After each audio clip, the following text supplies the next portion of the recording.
This how to 1 minute will show you how to upload icons in WordPress for free. So we will use a plugin to get lots of icons for free. So hover over on plugins and click on add new.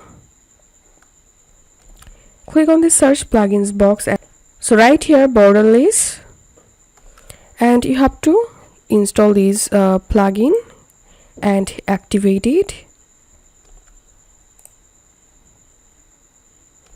Once the plugin activated, here you will get the borderless option. So hover over on it and click on icon fonts. Click on add new icon pack. Now click on select files. And now all you have to need is just upload your icons from your computer.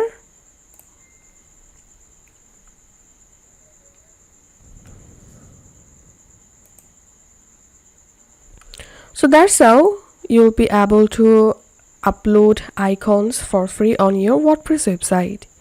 If you find this video helpful, don't forget to subscribe how to 1 minute. See you in the next video.